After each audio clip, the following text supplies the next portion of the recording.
Hello, everybody, and thank you for tuning in to the Liberty Report. Today we're doing our program by audio, and holidays season is still on, but we'll be back to regular programming with video probably at the beginning of the new year. But today, along with Chris, we want to talk about the deficits and spending. Chris, welcome to the program today. Great to be with you, Dr. Paul. Thank you. Good. It's easy to find material about the deficits because every place you look around, whether they admit it or not, that's about all we do is expand deficits, expand the need to pay interest on the deficits, and it's probably in a way amazing that we've gotten away with it for so long, because there were dire predictions many, many years ago, literally decades ago, that what is happening today was very predictable. You know, if we maintain the reserve currency of the world and we got to print that money, and debt really didn't have much meaning because we were very powerful militarily, and if we couldn't pay our bills, we would just print up the money. And of course, that undermined and destroyed the gold standard and removed all restraints on the size and scope of government. But we're in a mess now, and people are starting to admit it. Even though the stock market has been a little rocky, people claim that all this spending and deficits still is holding the economy together. But if practicality works out and the good theories of the Austrian school are acceptable, we will soon see a downturn in the economy, just as we've seen the downturn in the stock market. Yes, and we read that the interest just on the national debt will, in the next 18 months, surpass Medicaid costs, and it's believed that by 2025, they will pass the national defense, or what we call militarist costs. So the math is catching up with the American empire. There's not much time left, because once you can't pay just the interest on the debt that you've accumulated, you're dead meat. It's game over. And, you know, what in our own lives, you can buck reality for a little while. Life gives you a little bit of slack to straighten yourself out, whether it's your health, your relationships, your finances. But if you don't turn things around, a price has to be paid. And right now with our government, they're not even close to turning it around. They're shut down right now, not to rein in the out-of-control spending, which would be admirable. They're shut down because Trump is not able to spend even more on a wall. So things are going in the wrong direction, and it doesn't look like they're about to turn around anytime soon. Yeah, in the old days, people would respond by saying, oh, it's those Democrats. They're in charge and they're spending. But up until the beginning of this year, guess who was in charge? And those are the Republicans, and they were not fiscally conservative. The debt is going up, $1.3 trillion per year, and nobody knows exactly how long that will go, but it is out of control. But, it's interesting to see the problems coming, the stock market's problems and all, and because of the politics of it all, they've already blamed Trump for every single thing in the world, and he deserves a little bit of blame for that for sure. But, the stock market downturns and the problems and the deficits, it's an institution. It's occurred, in the last 30 or 40 years. And if a recession starts this year, it can't be all put on Trump. It has to be put on deficit financing, the Federal Reserve, inflationism, and all the distortions in the market. But it is a consequence of both Republicans and Democrat policies, because they both endorse intervention. They believe that the spending should be there for military. It should be domestic spending. And they just have come to the point where they don't believe the deficits matter. But Keynesianism actually teaches it doesn't matter. As long as you have the reserve currency and people trust the money. That's it. How long will they have confidence and trust the money? I think that is the big thing going on today, because I think the trust in the American system and our dollar is starting to wane.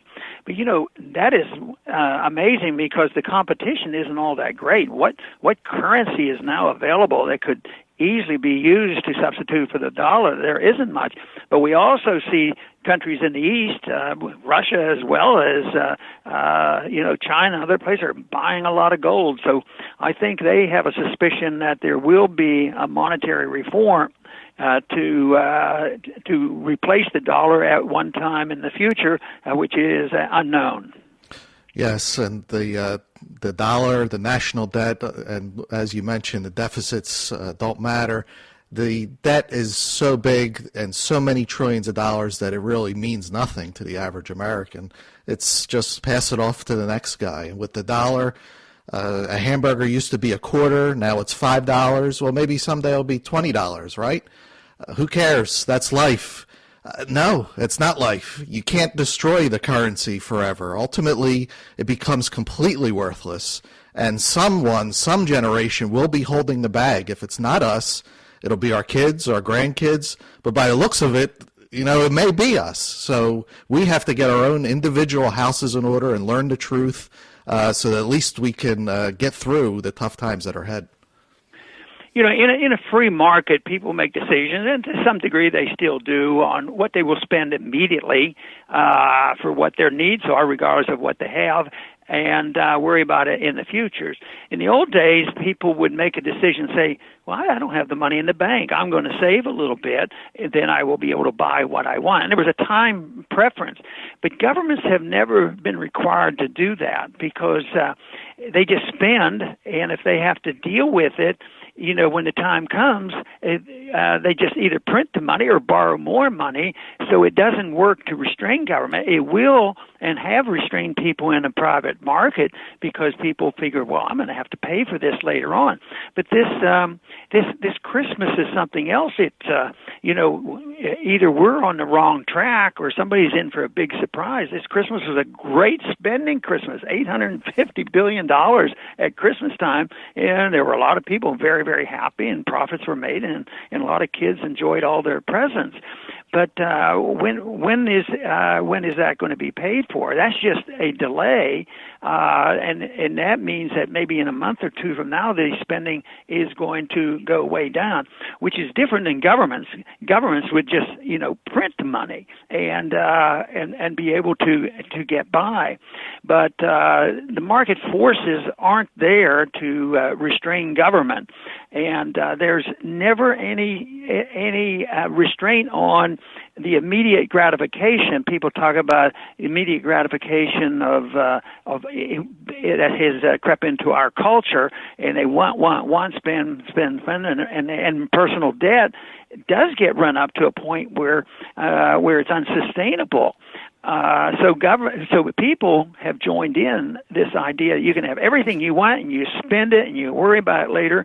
And I think a good example of that has been how it was accepted so readily for students to borrow money to go to college. Well, everybody wants to go to college and pay for it, and that's not, well, we don't have any money, it's too expensive. They never asked the question why it's so expensive, and that's because the prices were inflated because we were subsidizing universities. But we have to have it, and I am astounded. As much as I've watched these price inflations in the various sectors of our economy, I am astounded at what our young people are paying their kids to go through a college, tens of thousands of dollars. And it's all this immediate gratification of, well, I'm going to have a degree, and we'll worry about paying it for it later on. And the worst part about this, it hasn't improved the education, and the quality of education goes down, and the deficits skyrocket, and there's no way that the student debt now is up to $1.5 trillion. That means that whether it's the government debt or even the personal debt, there will be a liquidation. It's something that's been known throughout the centuries that this kind of attitude exists, and that eventually the debt has to be liquidated, and people will either walk away from it. There will be a declaration of bankruptcy. Individuals do it all the time, but the one thing that I am absolutely convinced of is that debt, when you look at the government debt and a lot of individual debt, will not be paid for. How many people think that if we quit the student loans right now, and we say, look, we're changing our ways, you have to pay the debt down, then maybe we'll do something later on. Can you imagine the people who owe that $1.5 trillion? Do you think they could pay it off in 10 years or 20 years? No, they say, well, we can't even go to college now. So it's a system that's not viable, and yet it's been endorsed philosophically by liberalism and progressivism, believing that only government can take care of it and they can do it and don't worry about it. But I maintain the argument that there will be a payment, and when there's a pretense at time preference, we say, well, we'll spend the money now and pay for it later. When government does that, the debt doesn't get paid, but it gets paid through the penalty of inflation, and somebody other than ones who receive some benefits, if they had food stamps or schooling, they don't pay it. It's transferred. It'll be inflated away, and then others suffer for it, and that's ongoing because that's why the middle class is being wiped out, because of this transfer of payments, and the penalties go to somebody who never received any benefits. Yes, and I'll finish, Dr. Paul, by saying that it is too late to reverse this without pain. Dr. Paul is right. There's going to be a major liquidation.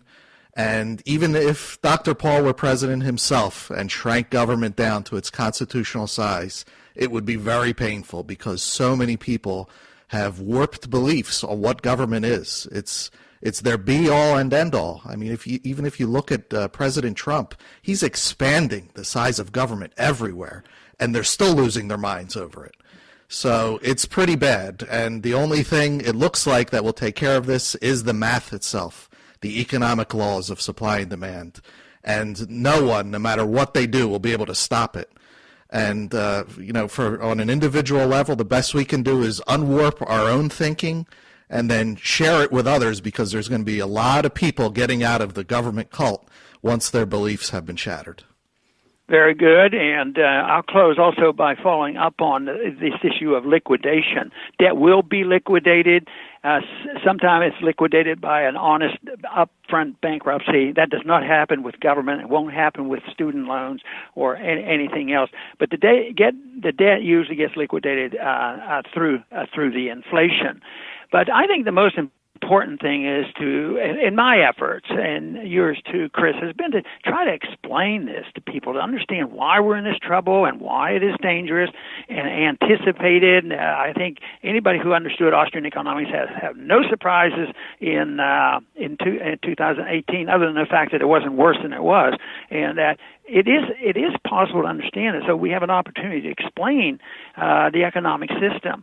But in doing this, it should also be meant for how do you handle this? Does it have to be that the total society is destroyed? And if there is an answer, I always found that when I was doing the campaigning, that if you had an answer and say, it is bad, it's terrible, but there's a simple answer to it. It isn't that difficult. It is, simple honesty, telling people the truth, believing in liberty, reducing the size and scope of government, admit there could be a bad year or two, but there's no reason in the world why we can't get back on our feet rather rapidly if we endorse and understand the principles of personal liberty, non-intervention in foreign policy, and sound money. We can recover easily. But the big thing is right now it's being prolonged, and the agony is going to be prolonged because people aren't quite willing to give up. So therefore we will have the crisis, but the repair of the system has to be something that is positive, and that should be our goal, is to try to present the case